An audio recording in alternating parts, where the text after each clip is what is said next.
Le Canadien, Anthony Martineau, tout de suite. Comment ça va, Tony? Ça va très bien, merci.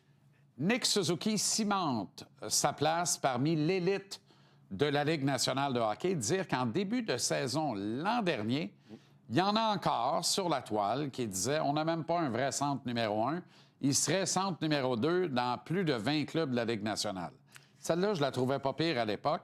Ces gens-là sont mystérieusement disparus de la toile aujourd'hui. Ils sont très silencieux, hein? Très silencieux. Non, mais c'est fascinant à quel point les choses peuvent changer vite dans le monde du sport, mais chapeau à Nick Suzuki pour ça. Par contre, je n'étais pas prêt à dire, même l'an passé, moi, que c'était pas un vrai premier centre. Par contre, le terme que tu as choisi, cimente sa place parmi l'élite, ça, c'est parfait. Parce que pour moi, il faisait déjà partie de l'élite en termes de jeu sur 200 pieds, mais là, il cimente sa place parmi l'élite offensive de la Ligue nationale. Écoute, pas besoin de se casser la tête ben pour trouver des chiffres qui parlent d'eux-mêmes. Le tableau des 5 meilleurs pointeurs de la Ligue nationale de hockey. Hey, fans des Canadiens, avez-vous compris? Les 5 meilleurs pointeurs de la Ligue nationale, j'y sais. Nick Suzuki, qui est devancé par Macklin Celebrini, Nathan McKinnon, Nikita Kucherov et Connor McDavid. Seulement, après ça, non. Nick est 5e, là. Et ce qui est fascinant dans le cas de Nick Suzuki, il produit, défensivement, ça va. Regardez la progression de ce gars-là, à quel point c'est linéaire. Ça, c'est une œuvre d'art. OK? La colonne des matchs joués, intouchable. Il y a eu des saisons raccourcies à cause de la COVID et tout ça, là, mais il n'a jamais raté un match dans la Ligue nationale de hockey. La colonne des points, en croissance constante. C'est complètement fou. Nick Suzuki, 101 points. Et à travers les chiffres qu'on voit là... C'est une croissance de 12 points pour une deuxième année de suite par rapport à la saison précédente. Exact. On parle pas d'un point, là. On parle d'une croissance qui est non seulement linéaire, qui est exponentielle. C'est un vrai premier centre? Je pense que oui. Je pense que oui. Il n'y a pas de doute. Des chiffres assez affolants maintenant concernant Zachary Bolduc. On peut pas compter sur le Canadien pour souffler dans sa trompette trop tôt. Non. On va le faire, nous autres. Ben, écoute, je veux dire, on n'inventera rien. Par contre, il n'y a rien qui nous empêche de faire nos recherches et de voir peut-être ce que le Canadien ne voit pas présentement à Zachary Bolduc. Le gars est laissé de côté, revient dans l'alignement, a probablement le meilleur match de sa saison. Et hier, quand Cole Caulfield se blesse, qui envoie-t-on sur l'avantage numérique pour le remplacer? Kirby!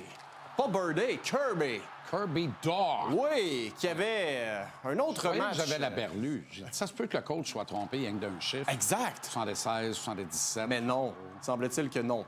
Tu parlais de chiffres affolants. Je t'invite à regarder les chiffres qu'on va vous présenter à l'écran, j'y sais, parce que ça va parler aux gens. Je veux dire, il fait quand même partie d'un club select, Zachary Bolduc, parmi tous les joueurs de la Ligue nationale qui ont une moyenne de 9 mises en échec et plus par tranche de 60 minutes. Ça veut dire les gars physiques là, dans la Ligue nationale. Là. Il y a seulement 11 gars qui le devancent en termes de production, de points. Vous voyez, au premier rang, Brady Tkachuk, qui est probablement l'attaquant de puissance par excellence de la Ligue. Actuellement, Dylan Cousins, un gars dont on ne voit pas le nom présentement, c'est Kiefer Sherwood, qui était vu comme la 8e merveille du monde à la date limite des échanges. Et Zachary Bolduc arrive 12e en tant que gars de 23 ans qui dispute sa 2e saison dans la Ligue. Et là, je ne veux pas te prendre les pieds plats, là, mais je serais curieux de voir la moyenne de temps de jeu par match de ce palmarès-là.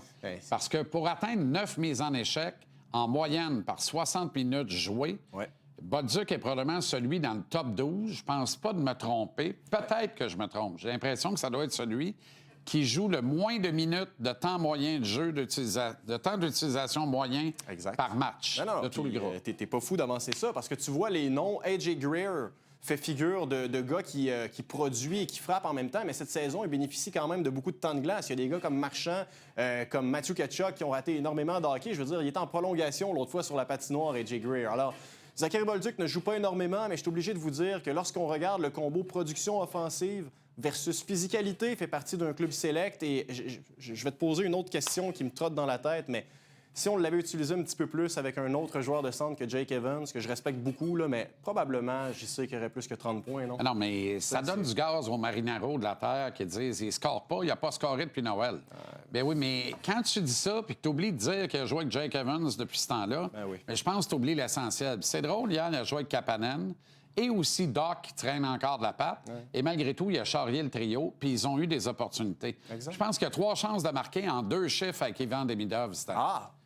Quel hasard! Ça, je dirais. Mais ça semble être à la mode aussi de dire il a eu sa chance sur le premier trio. Ah, ouais, on fait quelle tellement de chance! l'adoration d'Alexandre Texier. Ouais. C'est hallucinant. Fait que voici Texier, c'est à 2. On a une bonne 3, très bonne 4. J'adore la réunion. Ça fait un mois, je dis, faites jouer Dano avec Evans. T'as un gaucher, un droitier, c'est à 4. Ça va bien. Complète ça avec un grinder, c'est Anderson, ça fait un job. Ouais. La 3, je l'aime bien comme ça aussi. Sauf qu'on voit la carence age, là. Ça crée encore un trou. Un immense trou. Et l'inertie à la date limite des transactions d'aller chercher du renfort. T'es pogné avec Texier sur un deuxième trio. Alors, ça peut se jouer là. Puis si c'est ça, ça ne jouera pas bien. David Reinbacher, lui, a fait sa rentrée hier, pas mal plus tard que je ne le croyais Oui, moi aussi. initialement.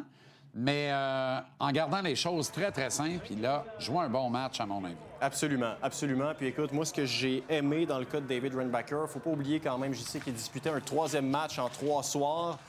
Premier dans la Ligue nationale. Il y a la pression, évidemment, qui vient avec ça. Il y a le voyagement aussi qui l'a amené à New York. Je veux dire, il avait toutes les raisons, le gars, d'avoir les jambes molles. Et à part peut-être sa première présence où je l'ai trouvé nerveux, ce qui est tout à fait normal, ce que je retiens, moi, c'est que le jeu, alors qu'on voit les chiffres hier de David là, contre les Islanders, mais le jeu où il réussit à faire fi d'une pression à 2 joueurs sur lui, sort avec la rondelle, orchestre la sortie de zone, alors que pour moi, c'était l'une de ses grandes carences, la gestion de la robustesse à son endroit en Amérique du Nord. Ça va lui donner extrêmement confiance. Sa mobilité, JC, a également fait beaucoup de bien aux Canadiens, comme sa latéralité. Il est droitier. Et hier, si Reinbacher ne jouait pas, d'après moi, on habillait Stéphane Robida. Mais quand même, il a très bien...